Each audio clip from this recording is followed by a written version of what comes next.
Hello, everybody, and welcome to a Deck Tech on the Constructed Criticism YouTube channel. I'm Spencer, host of Constructed Criticism and Limited Time Only, two podcasts about getting better at Magic the Gathering. Today, we are going over a very special deck. A deck that beat me at PPTQ Top 8 2 weeks ago, that I have recently been trying. I tried it, didn't like it, tried it, and I'm trying it again. We're going to talk about Temur Tower today. So this deck was at the beginning of this week the number 4 deck on MTGO. It was really doing well, and I believe as of last night, it was the number 8 deck on MTGO. So it spiked up and then has shot down again. And I haven't done a deck tech yet where I kind of talked negatively about a deck, and I don't know how much this will be that. I'm just going to kind of talk about the deck and what you can expect from it. So let's go over the deck list and the deck that I've been playing and trying out some stuff. We have 4 Dynavolt Tower, 4 Rogue Refiner, 2 Shielded Aether Thief, 3 Torrential Gearhulk, 4 Anticipate, 3 Disallow, 4 Glimmer of Genius, 4 Harness Lightning, 1 Natural Obsolescence, 2 Negate, 1 Shock, 4 Attune with Aether, 2 Incendiary Flow, 4 Aether Hub, 4 Botanical Sanctum, 5 Forests, 2 Island, 2 Lumbering Falls, 1 Mountain, and 4 Spirebluff Canal. So this main deck is, you'll notice one thing different than a lot of the Temur decks. I am not playing Void Shatter, and I am also playing 22 lands instead of 21 lands. So Disallow over Void Shatter, I think that's basically just a strict upgrade. The reasons to play Void Shatter are to stop Torrential Gearhulk flashbacks and maybe the mirror and things like that. And then hopefully sometimes you can get something like a Scrap Heap Scrounger.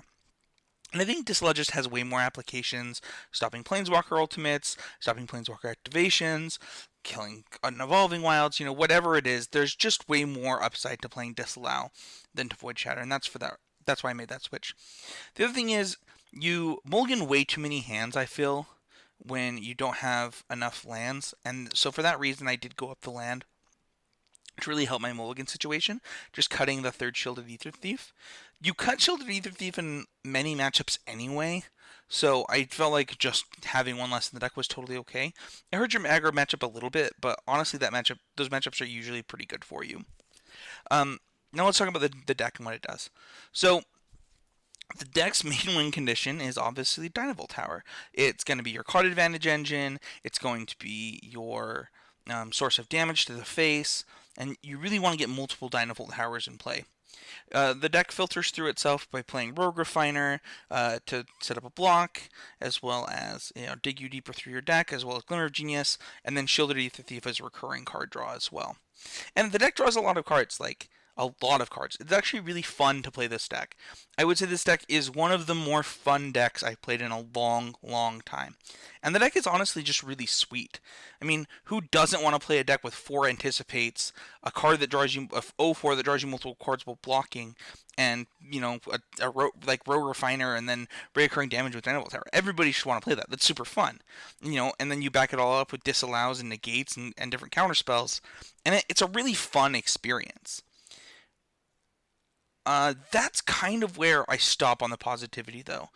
The deck has one amazing matchup, I will say that, in the form of 4 Colors of Healy. This deck has an amazing matchup against that, and a pretty decent Mardu Vehicles matchup. So, with those being the 2 best decks in the format, its deck, for those reasons, is a reasonable choice. It is a reasonable choice. But I find this deck falls apart way too often, and you can definitely lose to those matchups, even though they're pretty good for you. It actually kind of starts with the premise of a Rogue Refiner deck in the form of like this Dynavolt Tower control deck. Honestly, like, it's so clunky. You are trying to do so many things in this deck that are like your Glimmer of Genius deck that also taps out for Rogue Refiner you try and get these multiple cards with Shielded Ether Thief, and if you miss on a couple of draws with Shielded Ether Thief, you can really run out of gas. You're playing 4 Anticipates, which in, the abstract sounds really fun, and it also digs you really well. But the thing is like when you miss hard with this deck, and it is kind of a miserable experience.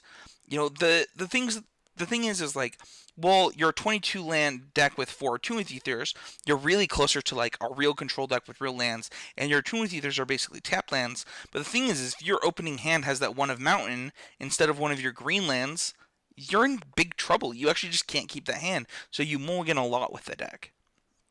That being said, the deck's power level against those top 2 decks is really high, so it's really hard to come to the conclusion as to like, so if you only expect those 2 decks, is this a good deck choice? Absolutely. I mean, it is. It honestly is a good deck choice against just those 2 decks. But the thing is that people aren't going to just play those 2 decks, and it has a like worse matchup against some of the other decks that you could be playing against. Green box specifically, this deck has a pretty hard time beating multiple Gearhulks. I know that you have Harness Lightning and you have a ton of energy, but it's still pretty difficult to get that job done. And if you're not on the play, your counter spells get much, much worse in most matchups. Let's go on to the sideboard. So we have 2 Tireless Tracker, 2 Dispel, 1 Natural Obsolescence, 2 Negate, 2 Chandra, 2 Confiscation Coup, 2 Radiant Flames, and 2 Release the Gremlins. This deck is a lot easier to sideboard with than some of the other decks in the format, I find.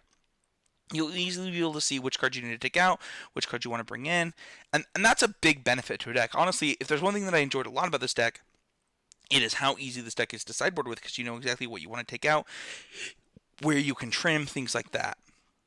And that's pretty cool and a pretty big deal. The sideboard cards that you get in Rug are also just really good right now. Getting multiple counter spells as well as Release the Gremlins.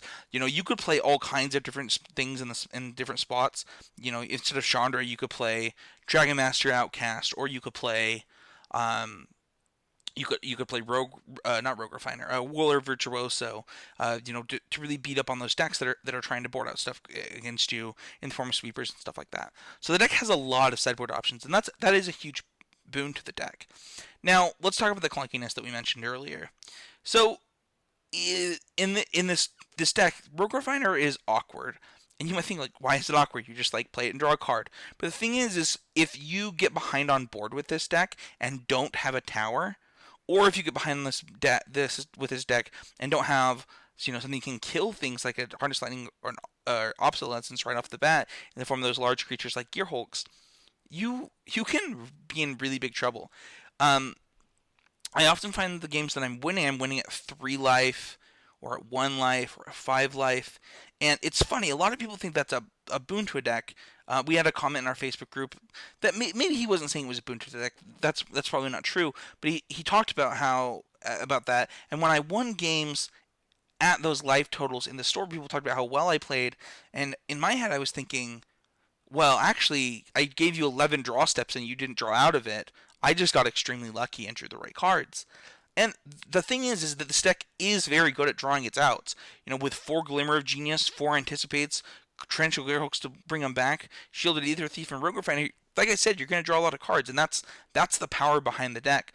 But if I play a Rogue Refiner, and then you play a 4-drop that's like better than the things in my hand, I don't know that I'll always have time to cast that Glimmer of Genius, because I don't have staying power of things that can really stop you at that point. I have to get into the point where I can cast that Gearhulk, and the deck's not playing a lot of lands, so oftentimes I won't get there in time because I'll have to be tapping mana for Attune with Aether, or Anticipate to get to my lands, and then, or Glimmer of Genius, and it just gets really hard and really clunky. And that's really not where I want to be with control decks right now. Reactive decks can be good in this format, but I think this deck does it does too many things on similar parts of the curve. One of the questions I was asked is like, when do you jam that tower? And it depends on the matchup, but also it depends on the context of your hands. Because if you can't get to that 5 energy to activate that tower quickly, it's like taking a turn off. And that's one of the reasons that I cut tower from my Jeskai deck is just for that reason.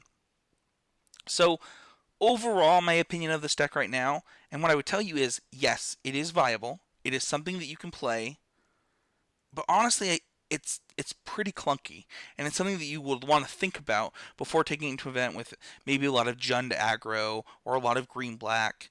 While you can win those games because you do have, Harness Lightning that can deal all the damage, and Natural Obsolescence to kill those Gearhulks, sometimes those aggro decks are just going to be a little too much for you with bigger creatures. And sometimes you're just not going to be able to activate the Dynavolt Tower enough times. So that's it for this week on the Deck Tech. Let me know what you guys think. Tell me what I'm saying wrong about this. I am willing to admit that I could be mistaken on this deck. I think it's super sweet. It's something I really want to be good. It's something that I want to really play, understand, and do well with. But yeah, let me know what you guys think. Don't forget to check out the Patreon at patreon.com/ccmtg. Don't forget to share the podcast every week on constructivecriticism.com, mtgcast.com, and here on YouTube. Thank you everybody for watching, and we'll see you guys all next week.